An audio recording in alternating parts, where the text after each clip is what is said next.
প্রশ্নোত্তর অনুষ্ঠানেও স্বাগত জানাচ্ছি আপনাদেরকে।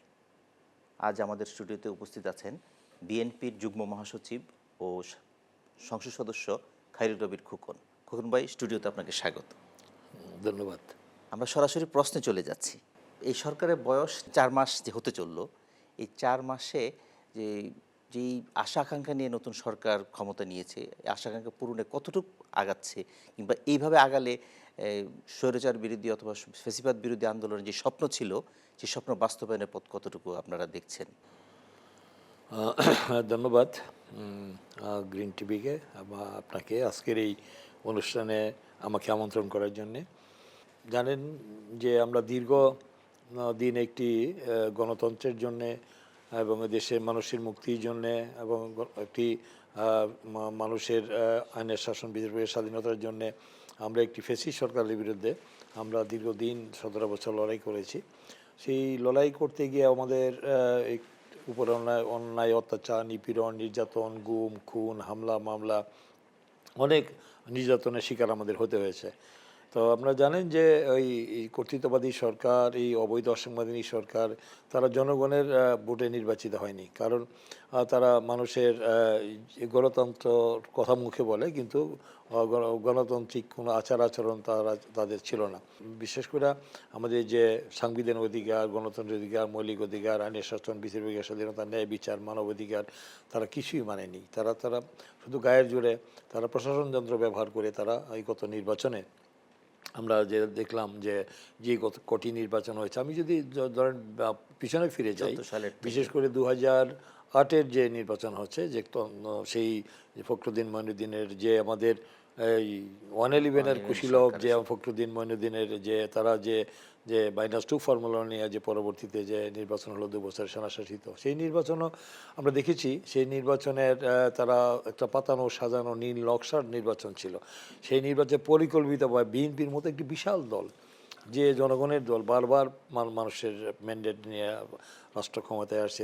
2000 আপনি যদি 91-এর পরবর্তীতে আমাদের সরকারের ভূমিকা আমরা সবাই জানেন। পরবর্তীতে আমাদের সরকার 96-এ তত্ত্বাবধায়ক সরকারের বিল পাস করেছে, সংসদীয় গণতন্ত্র উত্তরণ করেছে, এবং তারপরে 96-এ আপনি দেখেছেন যে একটি অন্তর্বর্তীকালীন সরকার নির্বাচন, সেই নির্বাচনে আওয়ামী লীগ পাওয়ার এসেছিল।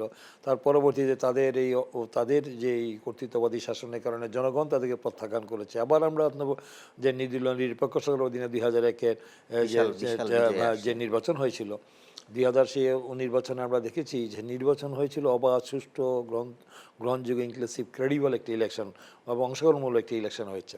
সেই ইলেকশনও বিএনপি 2/3 মেজরিটি 216টা আসন পেয়েছিল জনগণের প্রত্যক্ষ মেনে। সেখানে কোনো ম্যানিপুলেট হয় নাই, কারচুপি হয় নাই, ইঞ্জিনিয়ারিং হয় নাই, দিনের পর রাতে হয় না, আমি আর দামি হয় নাই সেই নির্বাচনের দেখেছেন। কিন্তু পরবর্তীতে 2008-এর যেটা হলো, 2008-এর নির্বাচনে দেখেন সেখানে মাত্র 30টা আসন বিএনপিকে দেওয়া হয়েছে। ঢাকা বিভাগে একটি আসনও পায়নি।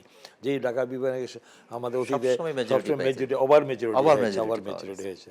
সেখান থেকে বুঝতে আর বাকি নেই যে একটা নির্বাচন কিভাবে হয়েছিল, মানে পরিকল্পিতভাবে সেটা হয়েছিল। সেটা তো আমরা পরবর্তীতে দেখেছি যে তারা কিভাবে এখানে ম্যানিপুলেট করেছিল, পুরো প্রশাসন যন্ত্র ব্যবহার করে সেখানে সেনাবাহিনী এবং আমাদের ফখরুদ্দিন মঈনুদ্দিন, আবার একটা গ্রুপ ইন ডিজাইন, সেটা ছিল আওয়ামী লীগ, শেখ হাসিনা, তাদের সাথে যে তাদের যে ইয়ে ছিল, ওই যে তখন আমাদের নেত্রী বেগম খালেদা জিয়া তখন দেখেছিলেন যে বলছিলেন যে মানে বিদেশে মানে চলে যাওয়ার জন্য যে চাপ সৃষ্টি করা হয়েছিল আমাদের বর্তমান মাননীয় প্রধানমন্ত্রী এবং দলের চেয়ারম্যান তারেক রহমানের উপর নির্যাতন করে তিনতলা থেকে ফেলে দিয়ে কোমরে হাড় ভেঙে ফেলেছিল, আমরা দেখেছি।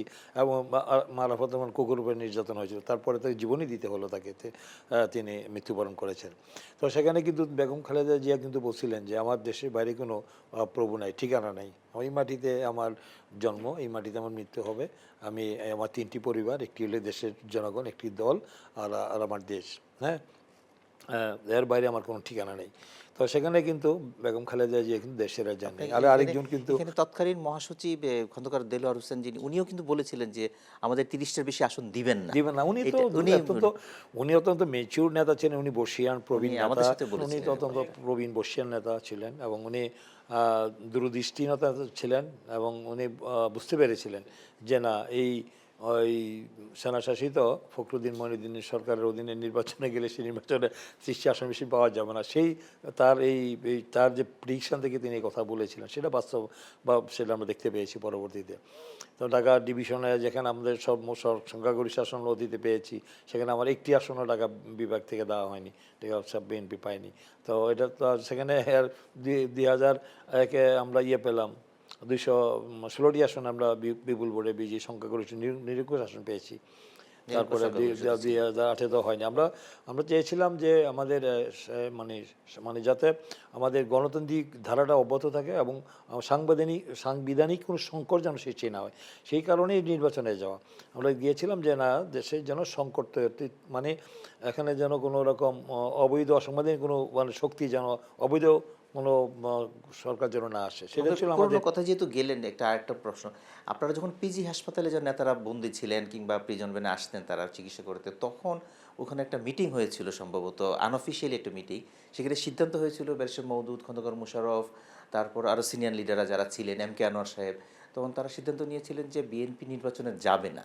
পরে সিদ্ধান্ত কেন হলো যে নির্বাচনে যাবে ওই সরকারের অধীনে? এইরকম একটা সিদ্ধান্তের কথা কি আপনি জানেন তখন?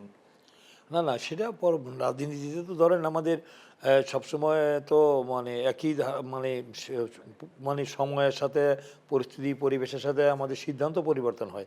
সেই সিদ্ধান্ত মানে পরিবর্তন করা হয়েছিল সামগ্রিক বিবেচনায়। সেখানে আমাদের দেশের বৃহত্তর স্বার্থের চিন্তা করা হয়েছিল যে তখন হয়তো তারা মানে পরিস্থিতি হয়তো আমাদের মানে স্বাভাবিক অন্যদিকে না, অন্য একটা আবার সামরিক শাসন বা আবার একটা মানে অবৈধ শক্তি যদি আবার চলে আসে, অসামরিক শক্তি, তাহলে ওদের দেশের এই যে ক্ষতি হয়ে যেতে পারে। এই জন্য বলছিলাম যে যদি নির্দলীয় সরকারের অধীনে নির্বাচন আবার সুষ্ঠু নির্বাচন হয়, সেই নির্বাচন হলে আমরা মেনে নিতে পারতাম। কিন্তু সেই নির্বাচনও কিন্তু আমরা দেখলাম যে সেই নির্বাচনে কিন্তু যে মানে তারা ম্যানিপুলেট করলো।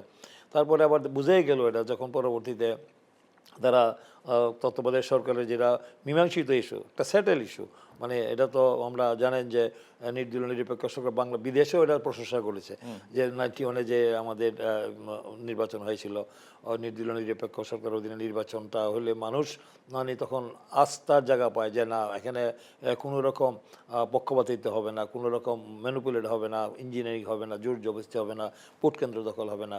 মানুষের মানুষের সেই ইয়ার থেকেই মানে চাওয়া পাওয়া থেকেই আমরা মনে করেছিলাম যে এটা হবে। কিন্তু তারা বুঝতে পেরেছিল, কারণ তারা তো জনগণ থেকে বিচ্ছিন্ন হয়ে পড়েছিল। তারা মানে বুঝতে পেরেছিল যে নির্বাচন যদি অবাধ সুষ্ঠু নিরপেক্ষ নির্বাচন হয়, শেখ হাসিনা আওয়ামী লীগ বুঝতে পেরেছিল, তাইলে তারা নিশ্চিত পরাজয় বরাবরই হবে। তাই তারা 15 অ্যামেন্ডমেন্ট করে 2011 সালে তারা সেটা কিন্তু এই যে সংশোধনীয় এই বিষয়টা নিয়ে একটা কমিটি হয়েছিল, সেই কমিটিতে আওয়ামী লীগের মানে বড় বড় নেতারাও ছিলেন, আমাদের টহল ভাই ছিলেন, সুনীল সেনগুপ্ত ছিলেন, সাজেদা চৌধুরী অনেকেই ছিলেন।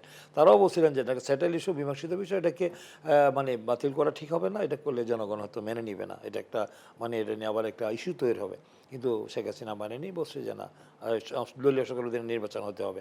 কারণ উনি বুঝতে পেরেছিলেন যে নির্বাচনে তার, আমরা তো বলছিলাম যে জনগণ যাকে নির্বাচিত করে একটা গণতান্ত্রিক দ্বারা অব্যাহত থাকুক, যদি জনগণ যাকে নির্বাচিত করে, দলকে যে তারা তাদের ভোট দিয়ে নির্বাচিত করে, সেই দলে রাষ্ট্র পরিচালনা করবে।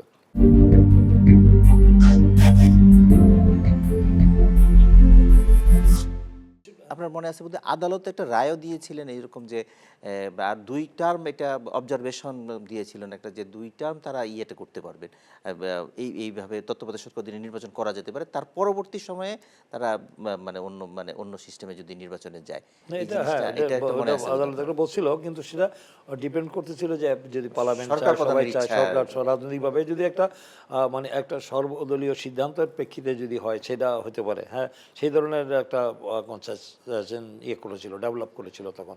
তো সেটা পরবর্তীতে কিন্তু সেটাকে মানা হয়নি আর কি।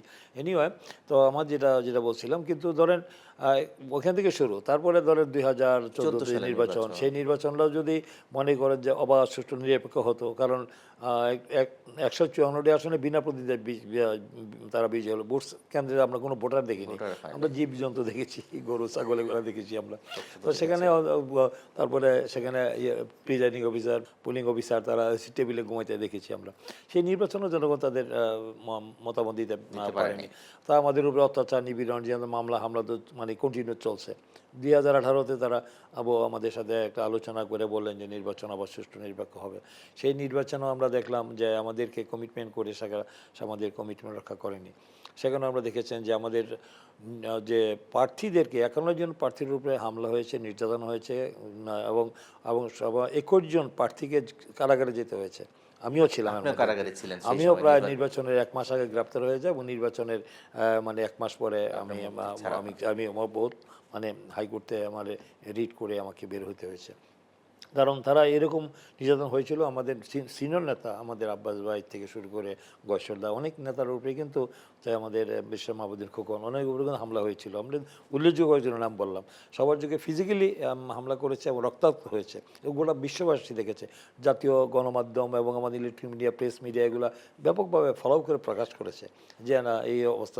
তো সেই অবস্থাতে আমরা দেখেছি দিনের ভোট রাতে হয়েছে, কেউ ভোট দিতে পারেনি। ভোট কেন্দ্রে জনগণ তাদের পছন্দের প্রার্থী পছন্দের দলকে গিয়ে ভোট সেন্টারে তারা ভোট দিতে পারেনি, ভোট কেন্দ্রেই যেতে পারেনি। তার আগেই তাদের মানে ডিসি, এসপি, ওসি, ইউনো, টিউনো মানে সবাই মিলে একটা মানে প্রশাসন যন্ত্রকে ব্যবহার করে তারা বিজয়ী হয়েছে।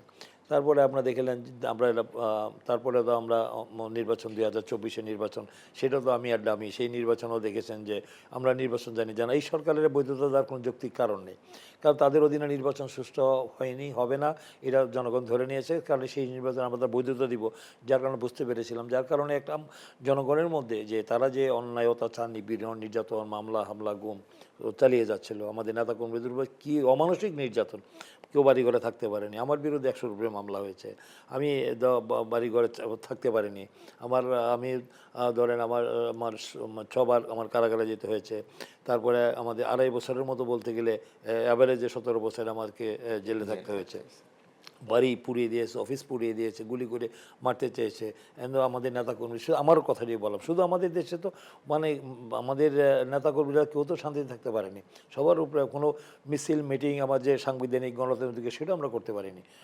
আমাদের উপরে কী অত্যাচার নির্যাতন সব আমরা জানেন, আপনারা সাংবাদিকতা করেন, দেখেছেন, সেগুলো তো সবগুলোই তো দৃশ্যমান হয়েছে, মিডিয়াতে আসছে, গণমাধ্যমগুলোতে এগুলা বা বহুবার আসছে।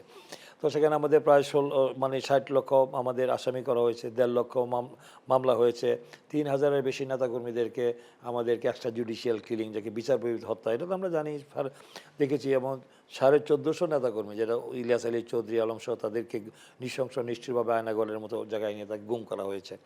এটা তো আমাদের এই 17 বছরে এগুলার নির্যাতন মানে আমাদের নেতাকর্মীরা মানে তার পিতামাতার জানাজায় অংশগ্রহণ করতে পারেন, ডান্ডাবাড়ি নিয়ে গিয়েছে, সেখানে আবার তাদেরকে নিষ্ঠুরভাবে নির্যাতন করা হয়েছে, সেখানে তাদেরকে প্যারোলে মুক্তি দেওয়া হয়নি।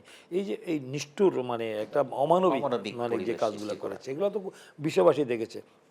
যার কারণে মানুষের মধ্যে যে পুঞ্জীভূত ক্ষোভ ছিল, মানে তাদের যে দুর্নীতি লুটপাট, মানে দেশের তো আমরা দেখেছি যে দেশের অর্থনৈতিক অবস্থা যে সর্বশেষ যেটা আমাদের অন্তর্বর্তীকালীন সরকারের অধীনে যেটা আমাদের ছিল, দেবপ্রিয়া ভট্টাচার্য তিনি যে শ্বেতপত্র প্রকাশ করেছেন, তার মধ্যে 30 লক্ষ কোটি টাকা বিদেশ, সেটা আমাদের সরকার 30 লক্ষ কোটি টাকা বাংলাদেশ থেকে পাচার করা হয়েছে। বাংলাদেশের মানে বাংলাদেশ ব্যাংক লুট হয়েছে, শেয়ার মার্কেট লুট হয়েছে, ব্যাংকগুলি খালি করে দিয়েছে।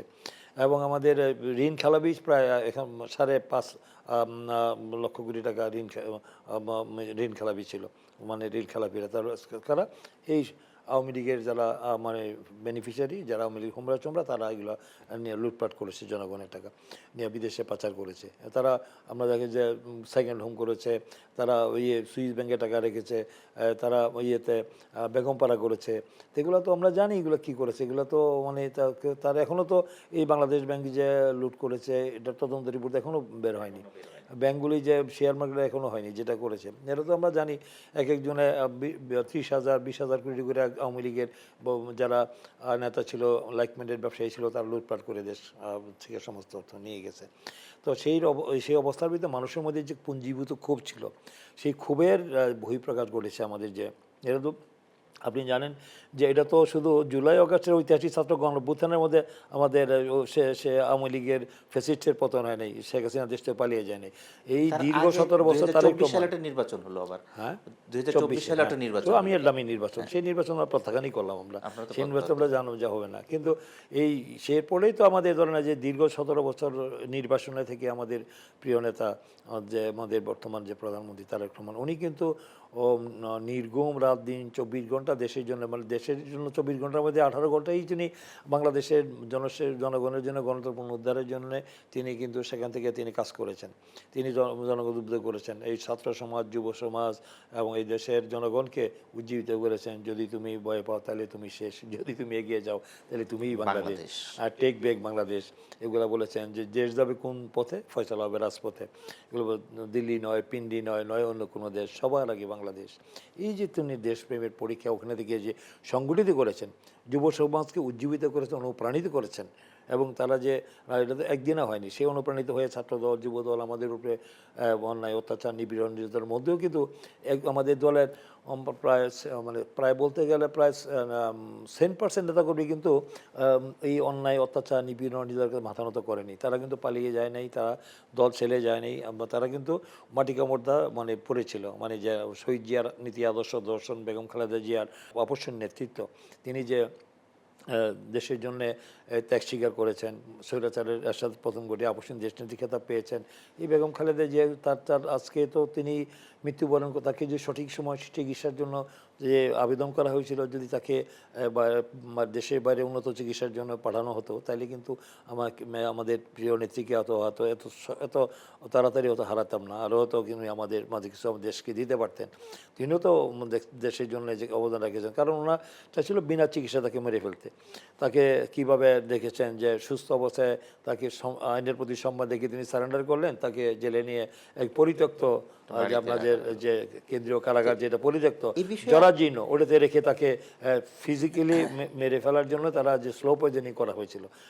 দেখেছেন কিভাবে তাকে মানসিকভাবে, শারীরিকভাবে যেন তিনি দিন দিন অসুস্থ মারা যান, যার কারণে তাকে ন্যূনতম একজন ফার্স্ট ক্লাস সিটিজেন, আমি দিলাম যে তিনি সাবেক রাষ্ট্রপতি, সাবেক সেনাবাহিনীর প্রধানের পত্নী, তারপরে তিনি তিনবারের প্রধানমন্ত্রী, তার তো এক নাগরিক অধিকার, একজন ফার্স্ট ক্লাস সিটিজেন হিসেবে তার চিকিৎসা পাওয়ার মৌলিক অধিকার আছে, সাংবিধানিক অধিকার আছে, কিন্তু সেটা থেকে তারা বঞ্চিত করা হয়েছে।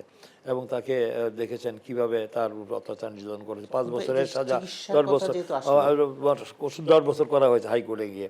এটাতে এটা তো সম্পূর্ণ ম্যানিপুলেট করে তার উপরে যে নির্যাতন করা হয়েছে, তাকে কারণ উনি ভয় পেয়েছেন।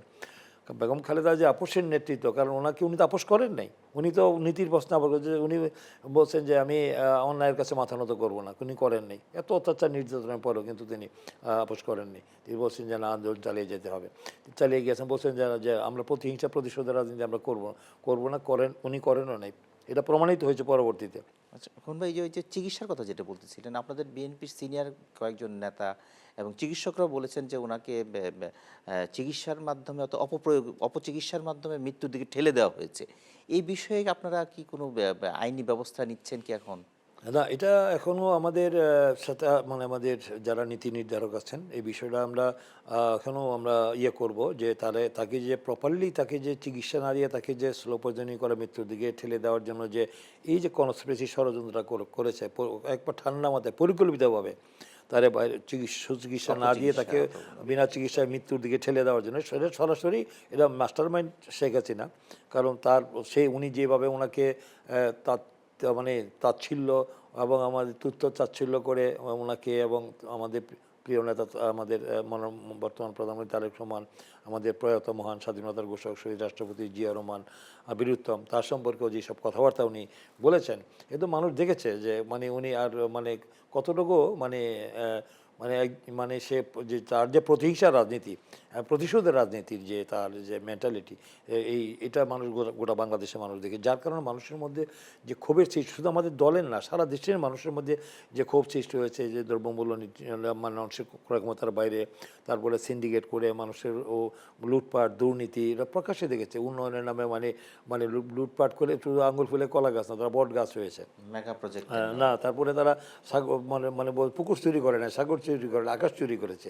এগুলো মানুষ তো বলে এখন যে আজকে দেশের আজকে অবস্থা কেন, আজকে যে বললো আজকে দেখলাম বিদ্যুৎ জ্বালানি বিদ্যুৎ মন্ত্রী আজকে যে আমাদের সম্মুখ বললেন যে 41,000 টাকা মানে 41,000 কোটি টাকা মানে আমাদের ঘাটতি বাজেট নিয়ে শুরু করছে। বিগত দিনের যে মানে ক্যাপাসিটি চার্জের নামে যে 1,28,000 কোটি টাকা তারা লুটপাট করেছে, কুইক রেন্টাল পাওয়ার থেকে শুরু করে এগুলো করে। এই যে ঘাটতি বাজেট হয়েছে, মানে আমার একজনের যে আজকেও আমাদের দলের সম্মানিত মহাসচিব মির্জা ফখরুল ইসলাম আলমগীর বলছেন আমাদের যে পিরোজপুরে একটা পিরোজপুর জেলায় আমাদের এলজিআরডি মন্ত্রণালয় থেকে 3,500 কোটি টাকার কাজ করেছে, এক উন্নয়নের নামে একটি ইটও বসানো হয়নি। এই ধরনের মানে আরও হাজার হাজার উদাহরণ আছে এইগুলা করেছে। তো এই যে মানে তাদের কোনো দায়বদ্ধতা জবাবদিহিতা ছিল না, কারণ তারা তো আমার জনগণের প্রত্যক্ষ ম্যান্ডেটে ভোট নিয়ে আসে নাই, তাই তারা ফ্রি স্টাইল তারা লুটপাট করে, যার কারণে মানুষের মধ্যে ক্ষোভের সৃষ্টি হয়েছে। মানে যে আমাদের এই যে কোটা বিরোধী আন্দোলন, আমাদের যে ওই ছাত্র যে আন্দোলন করেছে ওরা, বৈষম্য বিরোধী ছাত্র আন্দোলন করেছে, তা আমাদের এখানেও কিন্তু এই জুলাই আগস্টের আন্দোলনে কিন্তু বিএনপি পরিবারের আমাদের ছাত্রদল, যুবদল সহ আমাদের কৃষক দল, স্বেচ্ছাসেবক দলের সব মিলিয়ে 412 জন বিএনপি পরিবারের সদস্য শহীদ হয়েছে। 412 জন। শুধু আমাদের আবু সাইদটা শুরু করে তো আমাদের 2,000-এর মতো জীবন দিয়েছে, 30,000-এর বেশি আমাদের নেতাকর্মী হয়েছে, মানে আহত হয়েছে, অনেক পঙ্গু হয়েছে, শিশু মা মৃত্যুবরণ করেছে। এটা তো মানে চিন্তার বাইরে, যেটা সর্বশ্রেণী পেশা মানুষ এই গণ অভ্যুত্থানের নেতৃত্ব দিয়েছে 5ই আগস্টে। এটা তো এক দীর্ঘদিনে মানুষের পুঞ্জীভূত ক্ষোভের একটা মানে বিস্ফোরণ ঘটেছে। এটা তো এটা মানুষের স্বস্তি নিঃশ্বাস ফেলেছে। তো এখন এই থেকে আজকে এই সরকার আজকে জনগণের প্রত্যাশা অনুযায়ী কিন্তু আমরা দেখেছেন যে আমাদের প্রিয় নেত্রীর মৃত্যুর পরেও দেখেছেন প্রায় 1.5 কোটির মতো মানে প্রায় বলতে গেলে যে জানা যায় যে মানুষের ঢল নেমেছিল, মানে যেটা শহীদ রাষ্ট্রপতি জিয়া রহমান বীরুত্তম তার জানা যায় যে মানে যে পরিমাণ লোক হয়েছে, এখনও গ্রিনিজ বুকে আছে, লিখিত আছে যে তার একটু মুসলিম রাষ্ট্রের কোনো রাষ্ট্রপতি বা রাষ্ট্রনায়ক এত বড় জানাজা হয়নি। বেগম খালেদা জিয়ারও আমরা দেখেছি তার থেকে আরও দ্বিগুণ সর্বশ্রেণী পেশার মানুষ এবং রাষ্ট্রীয়ভাবে যে তাকে সম্মানিত করা হয়েছে, তাকে সর্বোচ্চ সম্মানে ভূষিত করা হয়েছে আমাদের। এটা তো অভিভূত, কারণ তিনি জাতির জন্য, দেশের জন্য, গণতন্ত্রের যে অবদান রেখেছেন সেই অবদানের স্বীকৃতিস্বরূপ এই জাতির মানে তার প্রতি সেই ভালোবাসা, শ্রদ্ধা তারা প্রদর্শন করেছে এদেশের জনগণ, প্রশাসন, আমাদের ইউনিট সরকারের যেটা ইন্টারিম গভর্নমেন্টের। তার পরবর্তী তারেক রহমান যেটা আসলেন বাংলাদেশে পদার্পণ করলেন, তিনি আসার পরে তার দেখলাম যে সেখানেও প্রায় 40-50 হাজার 50 লাখ লোক এসে তাকে যেভাবে আমাদের 300 ফিটে তাকে যে গণসম্বর্ধনা দিয়েছে, এটা তো বিরল। মানে কারণ তিনি যে বীরের বেশেই বাংলাদেশে আসছেন এবং তিনি যে এসে তিনি তার যে দেশপ্রেম, দেশের জন্য, জনগণের জন্য যে অবদান রেখেছেন, এটা তো উনি বলছেন যে উনি বক্তৃতায় বলছেন যে প্রতিহিংসা প্রতিশোধের রাজনীতি করবেন, যেটা ম্যাডাম বলে গেছেন। তারপরে ধরেন উনি বলছেন আই হ্যাভ এ প্ল্যান।